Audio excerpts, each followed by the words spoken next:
Hello मित्रों, नमः संस्कृता। कैसे हैं आप सब? आशा करती हूँ अच्छे होंगे। मैं सीमा वर्मा अपने यूट्यूब चैनल ओम अध्ययन केंद्र से आप सभी लोगों का स्वागत करती हूँ।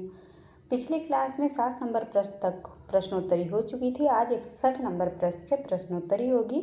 तो चलिए फ्रेंड, आज की क्लास हम शुरू करते हैं। आज का पहला प्रश्न है, भर्तृहरि किस आभूषण को सर्वश्रेष्ठ मानते हैं जो कभी नष्ट नहीं होता? ए केयूर, बी हार, सी कुसुम, डी वाणी। तो यहाँ पे डी ऑप्शन सही हो जाएगा, वाणी रूपी आभूषण। अगला प्रश्न है, भर्तृहरि किसकी मैत्री को दिन के उत्तरार्ध के समान मानते हैं? ए सज्जनों की, बी दुर्जनों की, सी मूर्खों की, डी देवताओं की। तो किसकी मानते हैं? सज्जनों की। दिन के उत्तरार्ध भाग के समान मित्रता जो है सज्जनों की होती है और पूर्वार्ध भाग की तरह मित्रता दुर्जनों की होती है। अगला प्रश्न है, मनस्वी और कार्यार्थी किसकी परवाह नहीं करते हैं?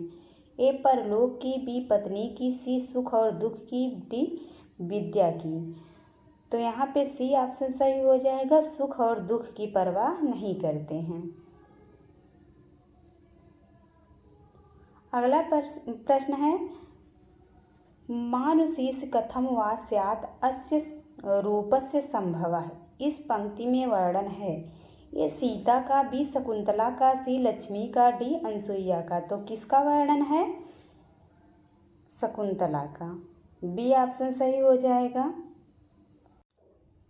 अगला प्रश्न है, गच्छ पादयो प्रणम्य निवर्त एनम। अनसुईया के इस कथन में एनम पद से किसका बोध हो रहा है? ए कणों का, बी दुष्यंत का, सी दुर्वासा का और डी सारंगरव का। तो किसका हो रहा है? दुर्वासा का। सी ऑप्शन सही हो जाएगा। अगला प्रश्न है, नैषधीय चरितम महाकाव्य का अपर नाम है? ए लक्ष्मी पदांग महाकाव्य, बी है श्री पदांग महाकाव्य, सी है ए बी दोनों और डी है आनंद पदांग महाकाव्य। तो इसमें डी ऑप्शन सही हो जाएगा, आनंद पदांग महाकाव्य। अगला प्रश्न है, शिवराज विजयम के अनुसार किसने देखा कि केलों की झुरमुट में 2-3 पेड़ अधिक कांप रहे हैं? ए गौर सिंह, बी श्याम बटू, सी यवन युवक और डी ब्रह्मचारी गुरु। तो इसमें ए ऑप्शन सही हो जाएगा, गौर सिंह ने देखा था। अगला प्रश्न है, आलमगीर की उपाधि है? ए शिवाजी की, बी ब्रह्मचारी गुरु की, सी औरंगजेब की और डी अकबर की। तो आलमगीर की उपाधि किसकी थी? औरंगजेब की। सी ऑप्शन सही हो जाएगा। अगला प्रश्न है, युधिष्ठिर के समय समाधि लगाकर विक्रमादित्य के समय में जागने वाले योगीराज का वर्णन मिलता है? ए सुकनासोपदेश में, बी शिवराज विजय में, सी 10 कुमार चरितम में और डी शिवराज विजय में। तो कहाँ पे मिलता है? शिवराज विजय में। डी ऑप्शन सही हो जाएगा।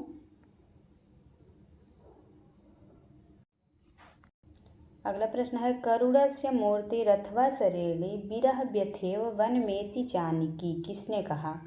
ए तमसा ने मुरला से, बी मुरला ने तमसा से, सी तमसा ने भागीरथी से और डी है मुरला ने लोपामुद्रा से। तो यहाँ पे किसने कहा था? तमसा ने मुरला से कहा था। ए ऑप्शन सही हो जाएगा, तमसा ने मुरला से कहा। अगला प्रश्न है, वज्रादपि कठोराणि मृदूनि कुसुमादपि लोकोत्तराणां चेतांसि को न विज्ञातुम अर्हसि। यह श्लोक किस ग्रंथ से उद्धृत है? ए नीति शतकम से, बी पंचतंत्र से, सी उत्तर रामचरितम से, डी हितोपदेश से। तो ये कहाँ से उद्धृत है? उत्तर रामचरितम से। सी ऑप्शन सही हो जाएगा।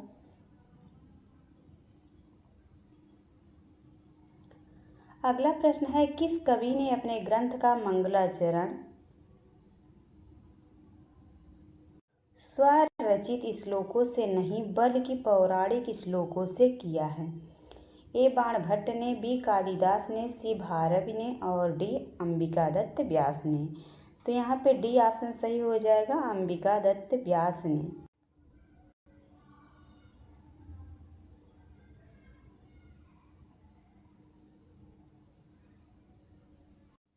अगला प्रश्न है, अदभ्र दर्भाम यह पद प्रयुक्त है।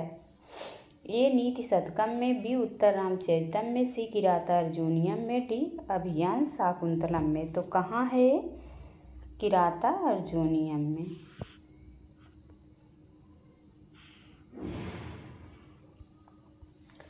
अगला प्रश्न है, उदाजहार द्रुप आत्मजा गिरह। यहाँ गिरह पद में विभक्ति है। ए द्वितीया, बी पंचमी, सी षष्ठी, डी उपर्युक्त सभी। तो कौन सी विभक्ति है? द्वितीय विभक्ति। ए ऑप्शन सही हो जाएगा।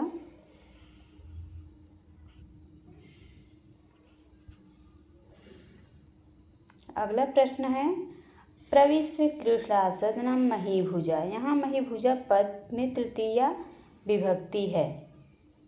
ए अनुक्ते कर्मण तृतीया से, बी है अनुक्ते कर्ता तृतीया से, सी दोनों सही हैं और डी है इनमें से कोई नहीं। तो कौन सा ऑप्शन सही हो जाएगा? बी अनुक्ते कर्तर तृतीया से। अगला प्रश्न है, व्रजन्ति ते मूढ़धिया पराभवम भमन्ति माया विषयेन माहिन प्रविश्य ही घनन्ति सठा तथा विधान असंवृतात्रिष्टा इवेशवा। इस श्लोक के कितने पदों में प्रथमा विभक्ति बहुवचन का प्रयोग किया गया है? ए 6, बी 5, सी 4, डी 7। तो कितने पदों में है?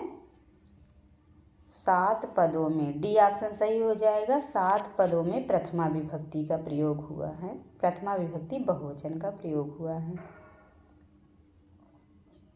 अगला प्रश्न है, विशंक मानो भवता पराभवम। यहाँ भवतः पद किसके लिए प्रयुक्त है? ए दुर्योधन के लिए, बी युधिष्ठिर के लिए, सी वनेचर के लिए, डी इनमें से कोई नहीं। तो यहाँ पे बी ऑप्शन सही हो जाएगा, युधिष्ठिर के लिए।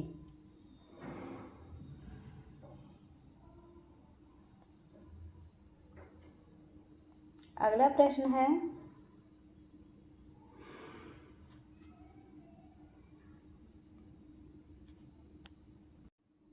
नराधिपैर्माल्यम इवास्य शासनम। इन पंक्ति में अलंकार है। ए उपमा, बी उत्प्रेक्षा, सी रूपक, डी कोई अलंकार नहीं है। तो यहाँ पे उपमा अलंकार हो गया है। ए ऑप्शन सही हो जाएगा।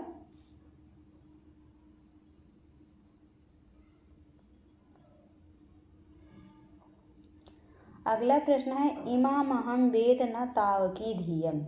यहाँ अहम पद से किसका बोध हो रहा है? ए वनेचर का, बी द्रौपदी का, सी युधिष्ठिर का, डी दुर्योधन का। तो यहाँ पे द्रौपदी का बोध हो रहा है। बी ऑप्शन सही हो जाएगा। अहम पद से द्रौपदी का बोध हो रहा है। अगला प्रश्न है, इलाहाबाद विश्वविद्यालय के पास संस्कृत गंगा होवे, इसका अनुवाद होगा। ए इलाहाबाद विश्वविद्यालय समीपे संस्कृत गंगा अस्ति, बी इलाहाबाद विश्वविद्यालय समया संस्कृत गंगा भवति, सी है इलाहाबाद विश्वविद्यालये सीधे संस्कृत गंगा स्यात्, डी है इलाहाबाद विश्वविद्यालयम समया संस्कृत गंगा स्यात्। तो यहाँ पे कौन सा ऑप्शन सही हो जाएगा? डी।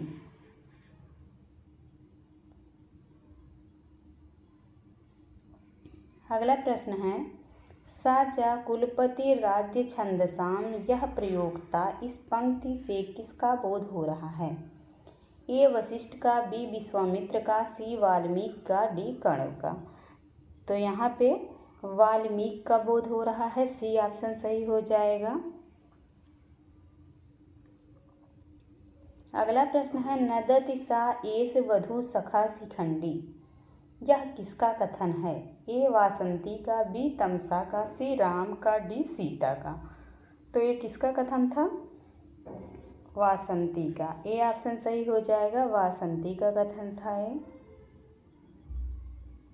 अगला प्रश्न है अद्य खलवा युष्मतोः कुशलवयोः द्वादशस्य जन्मोत्सवस्य। यहाँ द्वादश पद में पूर्ण अर्थ में किस प्रत्यय का प्रयोग हुआ है? ए अच का, बी घय का, सी डट का और डी की का। तो कौन सा प्रत्यय है यहाँ पे? डट प्रत्यय। सी ऑप्शन सही हो जाएगा, द्वादश में डट प्रत्यय है।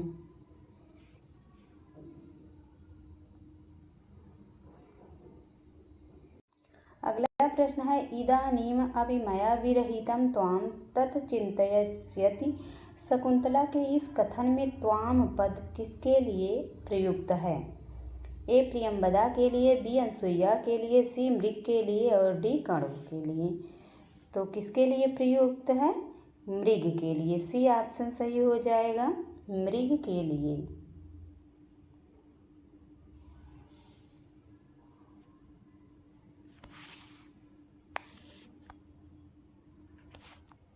अगला प्रश्न है रुद धन तुमुन के योग से पद बनेगा। ए रुदितुम, बी रोदतुम, सी है रोदितुम, डी है रोतुम। तो कौन सा पद बनेगा? रोदितुम। सी ऑप्शन सही हो जाएगा, रोदितुम बनेगा। अगला प्रश्न है वह महाकवि जिसने एक ही ग्रंथों में लाखों श्लोकों की रचना की। ए वाल्मीकि, बी भास, सी कालिदास, डी कृष्णद्वैपायन व्यास। तो यहाँ पे कौन सा ऑप्शन सही हो जाएगा? डी कृष्णद्वैपायन व्यास जी ने किया है। अगला प्रश्न है वनेचर द्वैतवन में युधिष्ठिर के पास कहाँ से लौटा है? ए इंद्रप्रस्थ से, बी वन से, सी हस्तिनापुर से, डी द्वारका से। तो वनेचर कहाँ से लौट के आया है? हस्तिनापुर से।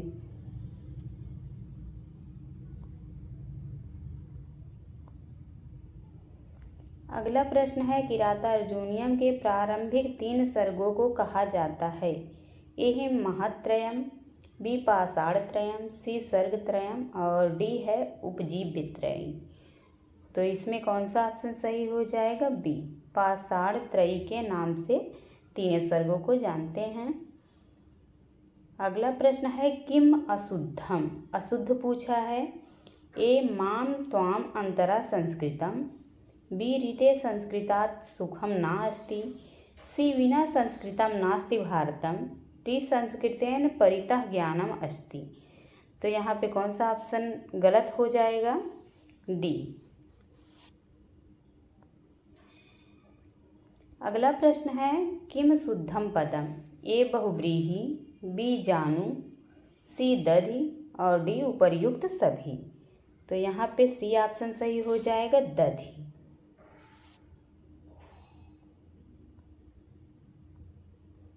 अगला प्रश्न है स्पृशति। इस क्रियापद को यदि तुमुन्नांत पद बनाए तो शुद्ध रूप होगा।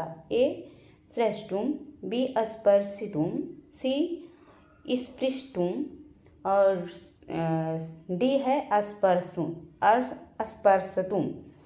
तो यहाँ पे कौन सा ऑप्शन सही हो जाएगा? ए स्पृष्टुम।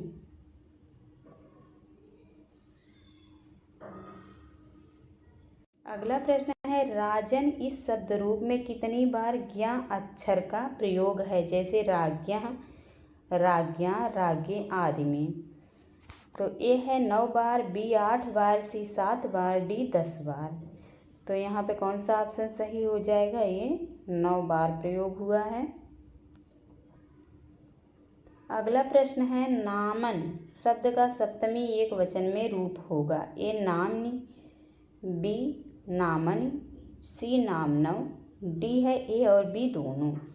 तो यहाँ पे डी ऑप्शन सही हो जाएगा, ए और बी दोनों बनेंगे, नामनी और नामन दोनों बनेंगे। अगला प्रश्न है लिट लकार का रूप नहीं है।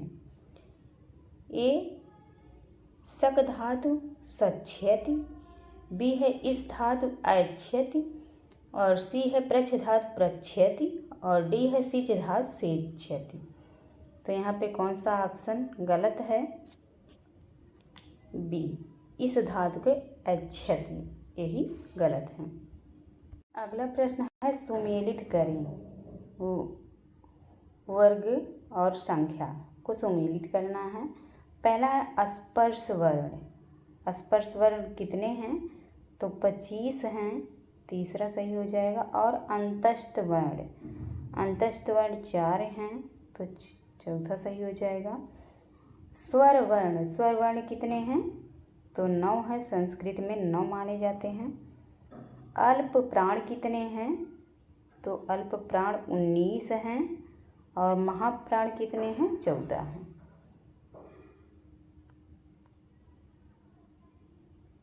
तो यहाँ पे सी ऑप्शन सही हो जाएगा।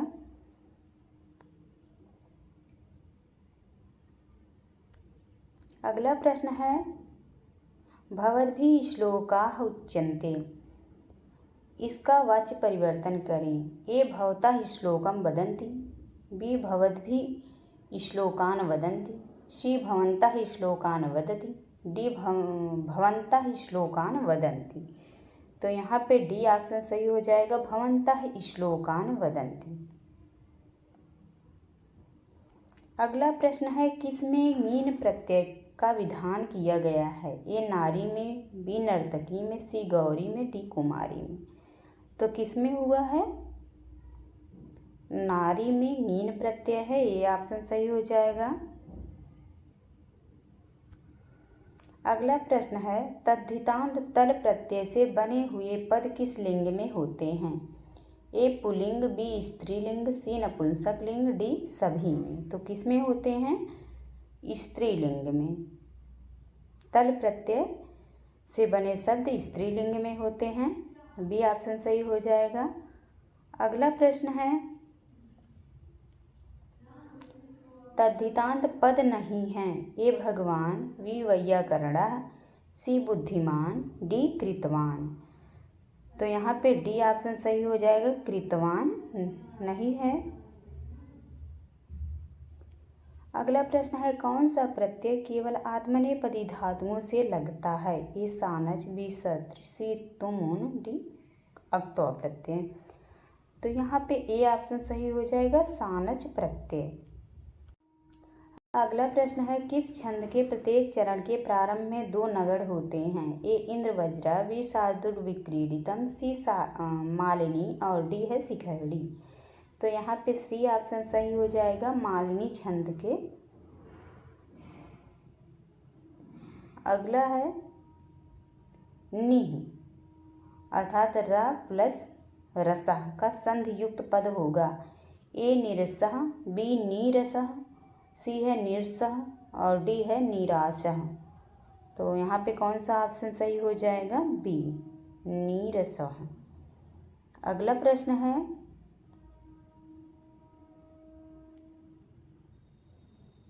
गुरुवप विरह दुखम आशाबंधः शाहयति। यह सूक्त किस ग्रंथ से उद्धृत है? ए मेघदूतम से, बी अभिज्ञान शाकुंतलम से, सी नीति शतकम से और डी है उत्तर रामचरितम से। तो ये कहाँ से है?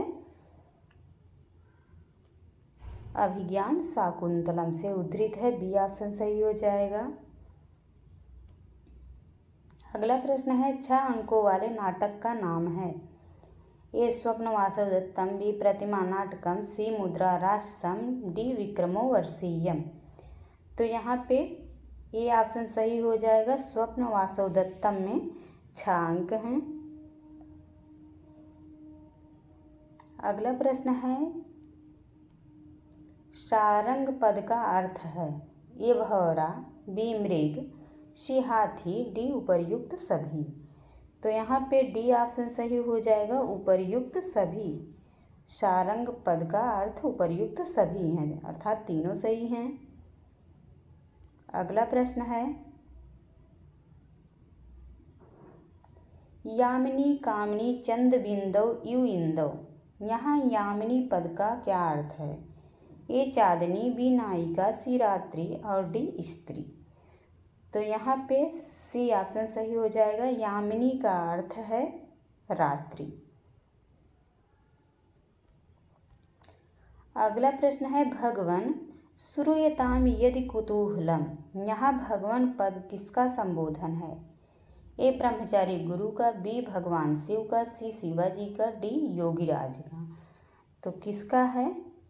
योगीराज के लिए भगवान पद आया है। डी ऑप्शन सही हो जाएगा।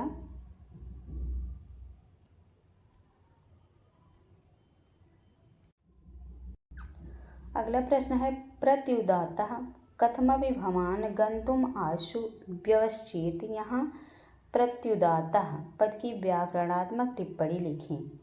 ए प्रति प्लस उद प्लस या प्लस ल्यप। बी है प्रतिधन उद धन या धन कत। और सी है प्रत्युत धन या धन घय। डी है प्रतिधन उत धन यात धन तल प्रत्यय। तो यहाँ पे कौन सा ऑप्शन सही हो जाएगा? बी ऑप्शन सही हो जाएगा।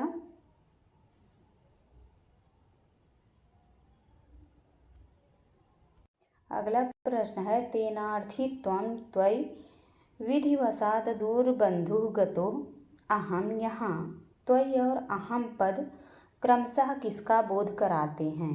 ए यक्ष और मेघ का, बी मेघ और यक्ष का, सी मेघ और आम्रकूट पर्वत का, डी यक्ष और यक्षिणी का। तो यहाँ पे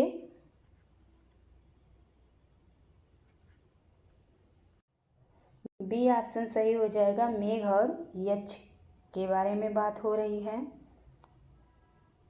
अगला प्रश्न है मेघदूतम में मेघ का मार्गोपदेशक कौन है? ए बलाका, बी राजहंस, सी कुबेर, डी यक्ष। तो यहाँ पे कौन सा ऑप्शन सही हो जाएगा? बी राजहंस। अगला प्रश्न है ए निघ्नन्ति निरर्थकम परहितम ते के न जानीमहे। यह सूक्ति नीति शतकम के किस पद्धति में परिगणित है? ए विद्वत पद्धति, बी मानसौर पद्धति, सी परोपकार पद्धति और डी है सुजन पद्धति। तो ये कहाँ पे है? परोपकार पद्धति। सी ऑप्शन सही हो जाएगा। परोपकार पद्धति में वर्णित है। अगला प्रश्न है केवल एकमात्र ग्रंथ लिखने वाले महाकवि हैं? ए भारवी, बी माघ, सी वाल्मीकि, डी उपर्युक्त सभी। तो यहाँ पे डी ऑप्शन सही हो जाएगा। उपर्युक्त सभी।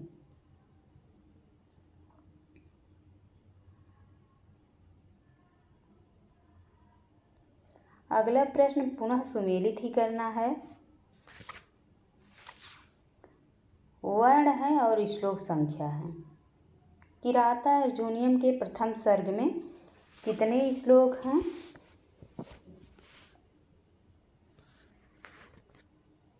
तो 46 हैं। दूसरा सही हो जाएगा। उत्तर रामचरितम में तृतीय अंक में कितने हैं? तो 48 श्लोक हैं। ये पहला सही हो जाएगा। अभिज्ञान शाकुंतलम के चतुर्थ अंक में 22 श्लोक हैं। और नजदीक चरितम के प्रथम सर्ग में 145 श्लोक हैं। डी सही हो जाएगा। और शिशुपाल बधम में के प्रथम सर्ग में कितने श्लोक हैं? तो 75 हैं। यहाँ पे चौथा सही हो जाएगा।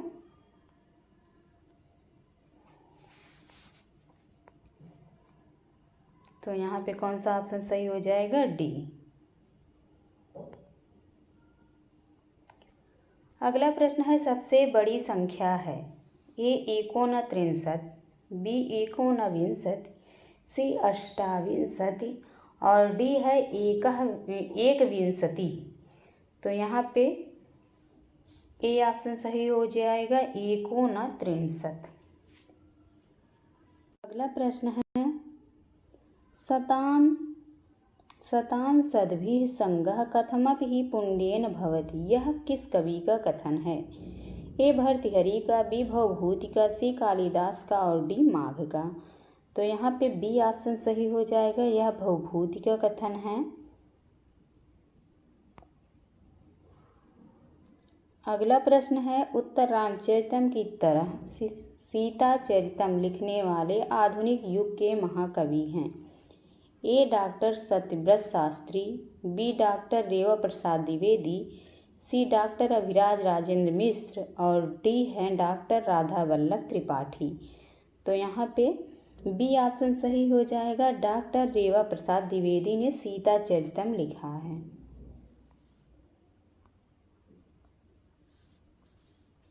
अगला प्रश्न है, इड़ प्रत्याहार के अंतर्गत कितने वर्ण आते हैं? ए 12 वर्ण, बी 13 वर्ण, सी 2 वर्ण, डी 14 वर्ण। तो कितने वर्ण आते हैं? 13 वर्ण। बी ऑप्शन सही हो जाएगा। अगला प्रश्न है, कौन सा पात्र अभिज्ञान शाकुंतलम का नहीं है? ए भद्रसेन, बी सोमरात, सी है रैवतक, डी कपिंजल। तो यहाँ पे डी ऑप्शन सही हो जाएगा, कपिंजल, क्योंकि कपिंजल कादंबरी का पात्र है।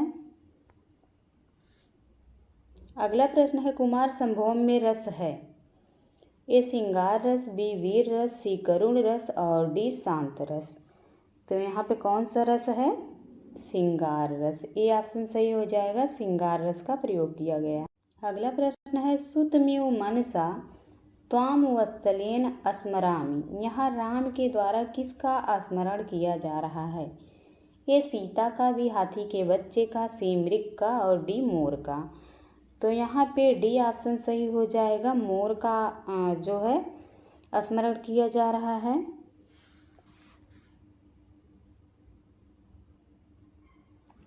अगला प्रश्न है, लक्ष्मी कौस्तुभमणि से क्या लेकर पैदा होती हैं? ए रागम, बी चंचलता, सी अति नैष्ठुर्यम, डी मनमोहन शक्ति, मोहन शक्ति।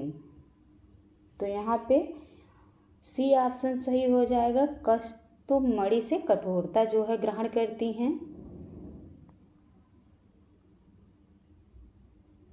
अगला प्रश्न है, दानी को बुरे स्वप्न के समान कौन स्मरण नहीं करती हैं? ए लक्ष्मी, बी सरस्वती, सी पत्नी और डी है हिडिंबा। तो यहाँ पे कौन सा सही हो जाएगा? लक्ष्मी। लक्ष्मी दानी को बुरे स्वप्न के समान स्मरण नहीं करती हैं। अगला प्रश्न है, वह कवि जिसने सर्वाधिक ग्रंथों की रचना की है? ए कालिदास, बी भास, सी अश्वघोष, डी भवभूति।